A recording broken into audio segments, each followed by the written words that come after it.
Major Somnath Sharma. Major Somnath Sharma और बड़गाम की लड़ाई। इंग्लिश चैटर बॉक्स में आपका स्वागत है। आज हम शांत कश्मीर वैली की ओर चलते हैं, जो भव्य हिमालय की छाया में बसी है, जहां इतिहास ने असाधारण वीरता की एक दास्तान देखी। ये मेजर सोमनाथ शर्मा को एक श्रद्धांजलि है, जो भारत के पहले परम वीर चक्र प्राप्त करता थे, जिनका नाम हमारे देश के इतिहास के पन्नों में हमेशा के लिए दर्ज हो गया है। आज की इस कमाल की हिम्मत और कुर्बानी की कहानी शुरू करने से पहले मैं आपको बता दूं कि इस चैप्टर के सारे क्वेश्चन और आंसर हमारी वेबसाइट पर बिल्कुल फ्री उपलब्ध हैं। नीचे डिस्क्रिप्शन बॉक्स में आपको लिंक मिल जाएगा, और अगर दिए गए सवालों के अलावा आपके कोई और क्वेश्चन हैं, तो बेझिझक हमारे डाउट सॉल्विंग असिस्टेंट चैटरबॉट AI से पूछें। जरा इमेजिन करो, डेट है 3 नवंबर 1947। कश्मीर में ठंडी सुबह हो रही है, मगर यह दिन ऐसी बहादुरी की गूंज के साथ खत्म होगा जो आने वाली पीढ़ियों को प्रेरित करेगी। यह कहानी है कि कैसे 90 बहादुर भारतीय सिपाहियों ने एक 24 साल के मेजर की लीडरशिप में, जिसका बायां हाथ प्लास्टर में था, कश्मीर के दिल यानी श्रीनगर एयरपोर्ट की रक्षा के लिए 500 इन्फिल्ट्रेटर्स के सामने डट कर खड़े रहे। बड़गाम की लड़ाई तक पहुंचने वाली घटनाएं अगस्त 1947 में शुरू हुईं, जब पाकिस्तान ने महाराजा हरि सिंह से किए गए एग्रीमेंट को तोड़ दिया और ऑपरेशन गुलमर्ग लॉन्च कर दिया।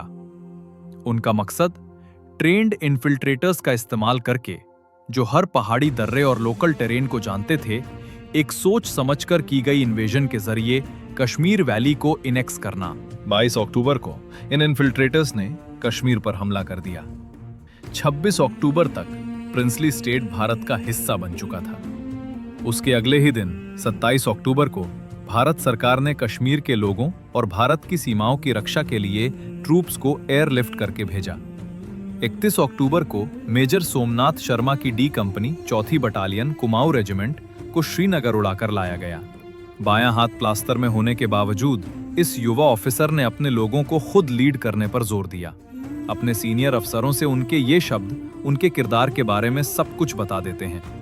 मैं अपने आदमियों को किसी और से बेहतर जानता हूं, और अगर वे एक्शन में जा रहे हैं तो वे मेरे बिना नहीं जाएंगे। अगर ये हिम्मत की कहानी आपसे कनेक्ट कर रही है, तो प्लीज हमारे YouTube चैनल को सब्सक्राइब करें और हमारी इंग्लिश चैटर बॉक्स कम्युनिटी का हिस्सा बनें।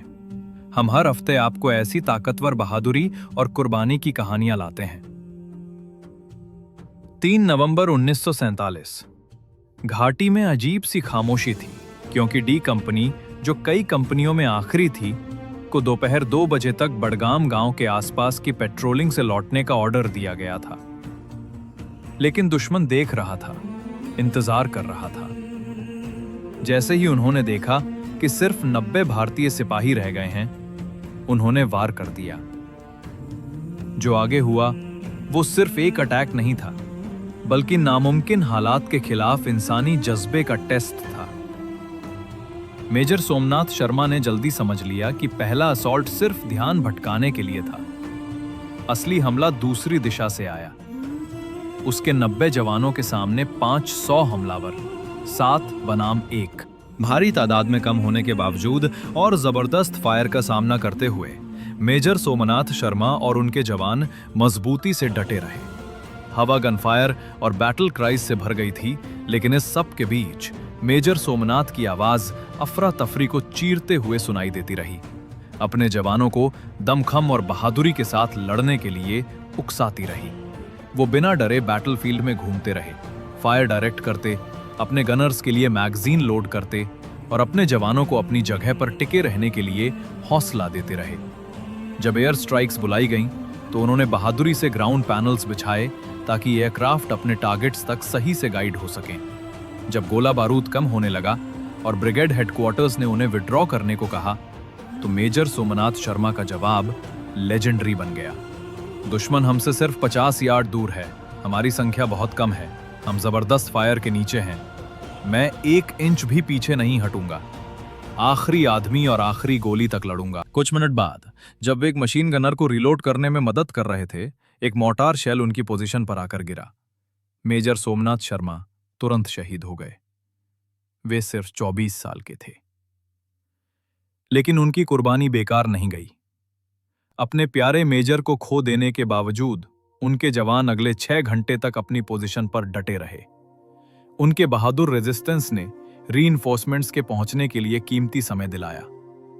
डी कंपनी की कुर्बानी और मेजर सोमनाथ की लीडरशिप ने श्रीनगर को भारत के लिए बचा लिया। दुश्मन के 300 से ज्यादा हताहत किए और उनकी फोर्सेस का मनोबल तोड़ दिया। 31 जनवरी 1923 को दढ़, कांगड़ा, हिमाचल प्रदेश में जन्मे सोमनाथ शर्मा एक ऐसे परिवार से थे जो मिलिट्री ट्रेडिशन में डूबा हुआ था। उनके पिता मेजर जनरल अमरनाथ शर्मा ने डिस्टिंक्शन के साथ सेवा की थी।